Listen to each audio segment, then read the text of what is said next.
Olá, meus queridos e minhas queridas. Que alegria ter vocês aqui comigo hoje para essa conversa tão importante.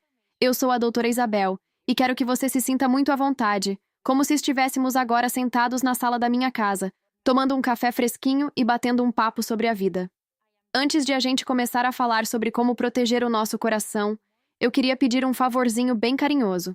Se você gosta dessas nossas conversas, se inscreva aqui no canal e ative o sininho para a gente estar sempre pertinho um do outro.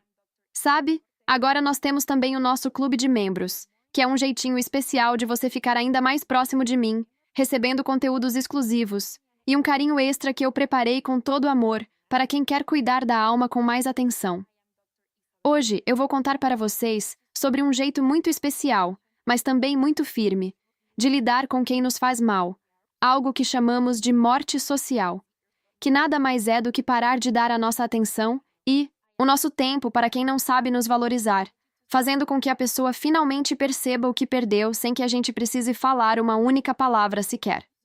Sabe, meu querido, muitas vezes a gente sofre porque continua tentando explicar para o outro o quanto ele nos magoou, mas a verdade é que você não precisa discutir, nem dar explicações intermináveis, e muito menos tentar fazer a pessoa entender o seu lado à força.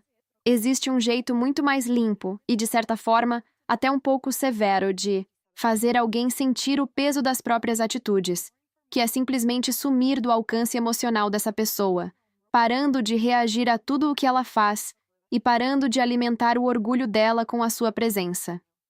Quando a gente faz isso, a pessoa só vai perceber o que aconteceu quando for tarde demais, notando que aquele acesso livre que ela tinha ao seu coração e à sua vida, que antes era de graça, agora não existe mais. E é nesse exato momento que você começa a recuperar o seu controle. A sua ansiedade diminui e o respeito volta naturalmente para o seu lugar sem que você precise implorar por um pinguinho de consideração. A doutora Isabel quer que você entenda que o que mais nos prende em situações tristes não é só a dor que sentimos, mas sim o acesso que a gente ainda permite que a pessoa tenha à nossa vida, como se ela pudesse entrar e sair da nossa cabeça e do nosso tempo à hora que bem entendesse.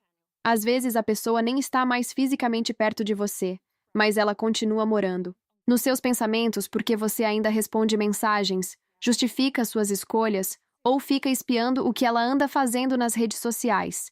E tudo isso é manter uma porta aberta para quem já te feriu.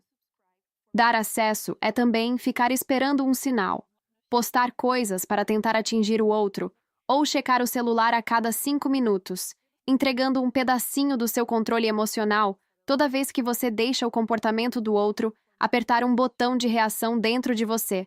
E é por isso que hoje vamos aprender a fechar essa porta com muita calma e postura.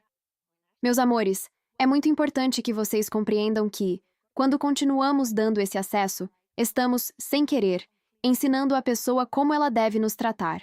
Ao ver que, mesmo depois de nos machucar, ela ainda consegue a nossa resposta, a nossa energia e a nossa presença. Ela não sente arrependimento, ela sente conforto e a segurança de que pode fazer o que quiser, porque você sempre estará lá. Às vezes, o nosso coraçãozinho fica ansioso querendo apenas que o outro reconheça o erro. Mas essa necessidade acaba virando uma coleira invisível que nos mantém dependentes da validação de quem não nos respeita. E a doutora Isabel precisa ser sincera com vocês. A dependência emocional é um terreno onde o respeito morre muito rápido, e isso acaba drenando toda a sua alegria de viver, fazendo você acordar e dormir pensando em conversas que só existem na sua cabeça, vivendo para responder mentalmente a alguém em vez de viver a sua própria vida com paz. Agora eu quero que vocês pensem com muito carinho em uma pergunta que pode mudar tudo. Se essa pessoa te feriu tanto, por que ela ainda tem a permissão de bagunçar o seu dia com tão pouco? É um oi que te deixa nervosa, um silêncio que te deixa triste, ou uma foto que te irrita. Tudo isso mostra que ela ainda tem a chave do seu coração na mão. O erro não é você ter sentimentos, porque somos humanos, e o amor é uma coisa linda, mas o erro é achar que estar sempre disponível, aceitando tudo, é um sinal de maturidade. Maturidade de verdade é entender que nem todo mundo merece estar pertinho da gente, e que, às vezes, a atitude mais saudável e bondosa que você pode ter consigo mesma é reduzir o contato ao mínimo possível, não para castigar o outro como se fosse uma criança, mas para proteger a sua alma e a sua saúde. A partir de agora, o nosso primeiro passo será muito simples, mas vai exigir que você seja firme como uma rocha. Pare de dar acesso à sua energia como se ela fosse algo gratuito que qualquer um pode pegar.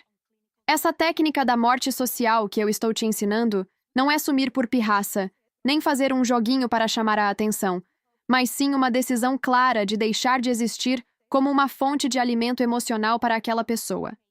Ela até pode ver o seu nome ou lembrar de você, mas ela não vai mais encontrar a sua reação, o seu tempo ou a sua energia disponível para ela usar e jogar fora quando quiser. É como se você fechasse a cortina de um espetáculo que ela não merece mais assistir. E quando esse acesso acaba, o poder muda de mãos e você finalmente começa a se soltar dessas correntes que tanto te machucaram.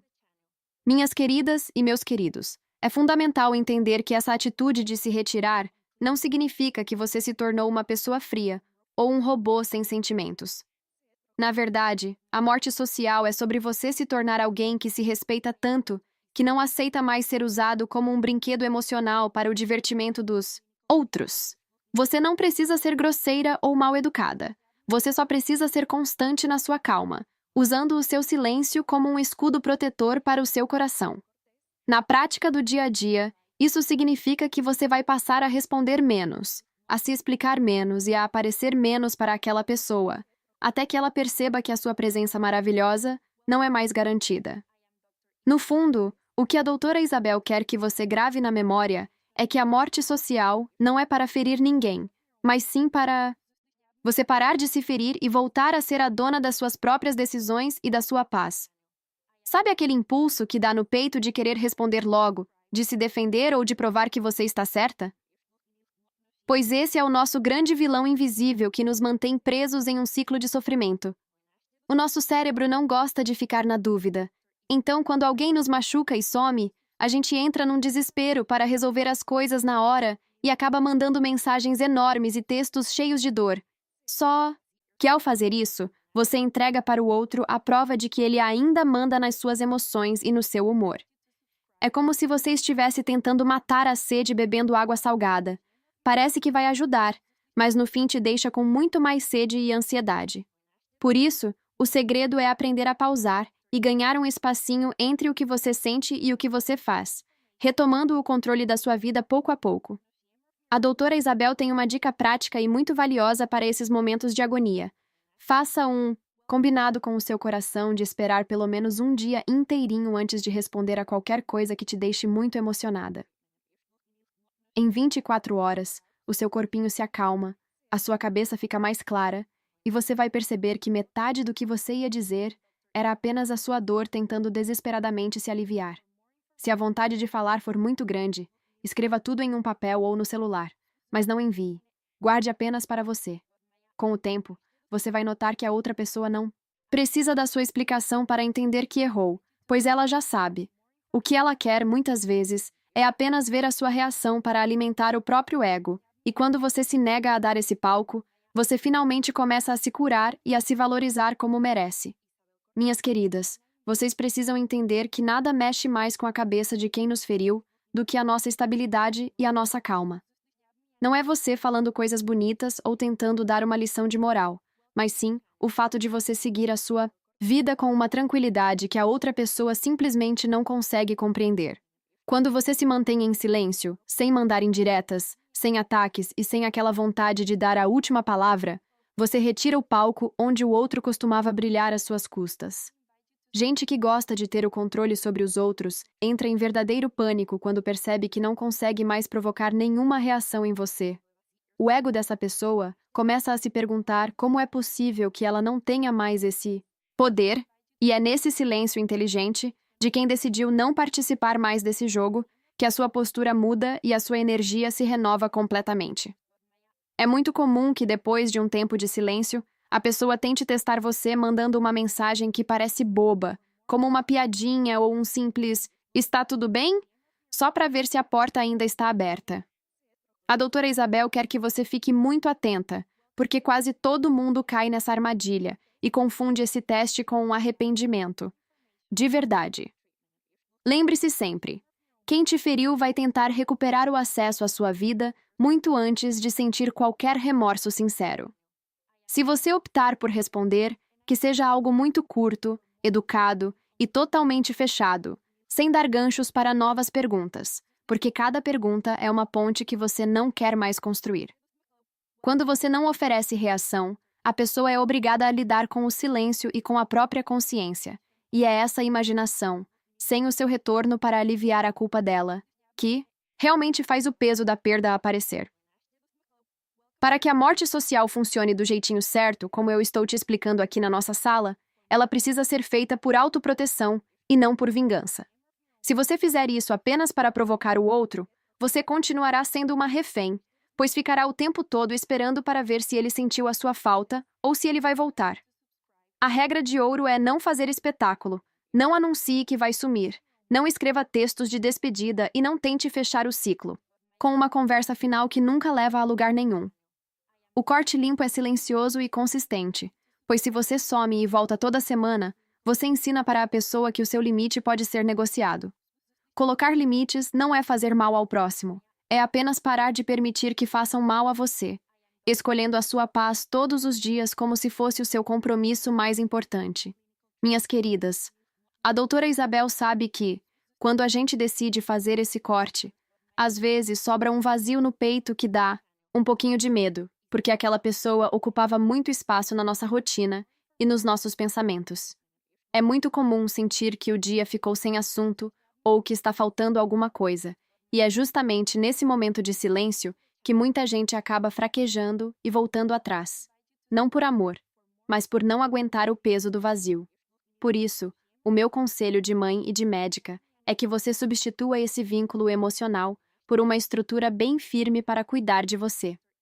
Comece cuidando do seu corpinho como se ele fosse o seu templo. Durma melhor, beba bastante água, tome um solzinho e procure comer de forma mais saudável. Porque um corpo forte ajuda a mente a aguentar a saudade sem se humilhar e sem perder o controle emocional. Outra dica preciosa para preencher esse tempo é criar pequenos rituais para o começo e para o fim do seu dia, que são os momentos em que a nossa mente costuma ficar mais solta e vulnerável. De manhã, tente fazer uma tarefa simples, como arrumar a sua cama com carinho ou caminhar por 10 minutinhos, e à noite, procure desligar as telas, tomar um banho relaxante e fazer uma leitura leve para acalmar a alma. Também é maravilhoso escolher uma meta pequena para o seu dia a dia, algo que te lembre que você está construindo uma vida linda que não depende de mais ninguém para ser feliz. Não se esqueça de limpar o seu ambiente, silenciando ou arquivando páginas e lembranças que funcionam como gatilhos, pois o que os olhos não veem, o coração sente com muito menos intensidade e a gente para de ser arrastado pelo passado. Por fim, meus amores, lembrem-se de reconectar com as pessoas que realmente amam vocês e que fazem bem para o seu coração, saindo para tomar um café ou apenas para conversar sobre coisas boas da vida. Quando você volta para o mundo real, percebe que aquela dor não é o centro do universo e que você é muito maior do que qualquer decepção. Se a saudade bater forte, não resolva isso mandando uma mensagem. Transforme essa energia em uma ação que te respeite, como cuidar das suas plantas ou fazer algo que você gosta muito. Aprenda a validar o seu próprio valor todos os dias, entendendo que a sua importância não depende da resposta de ninguém, mas sim da dignidade que você sustenta mesmo quando ninguém está olhando. Fiquem com Deus. Cuidem-se com todo esse carinho que conversamos hoje. E lembrem-se que a doutora Isabel está sempre aqui para segurar a mão de vocês nessa caminhada para uma vida mais leve e cheia de respeito.